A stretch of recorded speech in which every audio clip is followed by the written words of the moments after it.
sai a ƙarshe kiran da za mu yi mun sani akwai wani tsari da aka shigo da shi wanda gwamnati da haɗin gwiwar bankin duniya na tallafa ma ilimi da kuma makarantu, shirin da ake ce ma agile program.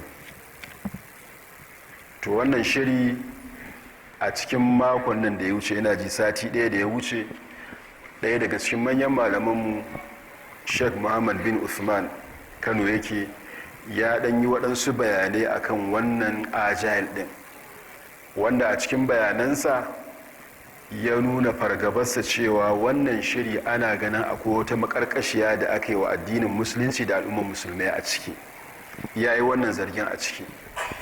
To bayan wannan bidiyo na shi ya ɗan yawo, Allah cikin ikonsa mai martaba sarkin Katsina ya ga wannan bidiyo ɗin. To da ya ga bidiyo ɗin hankalinsa ya tashi irin bayanan da ya ji a ciki. To wannan ya sanya cikin sauri mai martaba sarki ya tattara stakeholders wanda yake ganin za su iya cewa wani abu akan wannan tsari na agile, kuma alhamdulillahi an gayyaci malamai wajen wannan taro da aka yi, wanda daga ƙarshe bayan an gama taron sarki ya kafa kwamiti wanda zai binciko wannan shiri na agile da manufofinsa da kuma in akwai wani abu na cutarwa a ciki. To wannan gaskiya abin ayaba ne, domin sarki ya ɗauki mataki cikin gaggawa, kuma wannan zai rage jita-jita da kuma ƙoƙarin binciko gaskiya.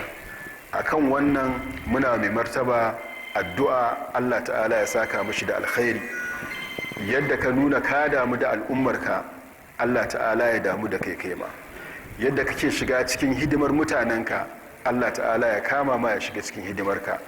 Allah ya ƙara maka lafiya, Allah ya ƙara maka lafiya, ya ƙara ma ƙarfin hali na shiga cikin duk abin da ya shafi talakawanka.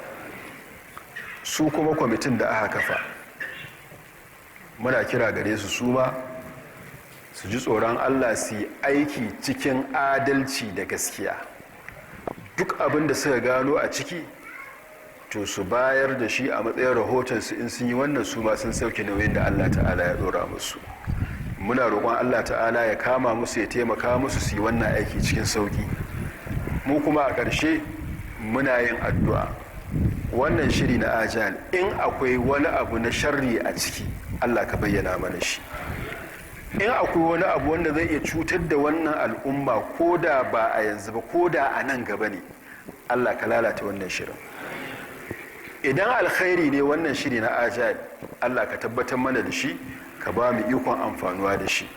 fa subhanaka allahumma wa bihamdik, nashhadu an la ilaha illa anta, nastaghfiruka wa natubu ilaik. Subhana rabbika rabbil izzati amma yasifun, wa salamun alal mursalin, walhamdulillahi rabbil alamin.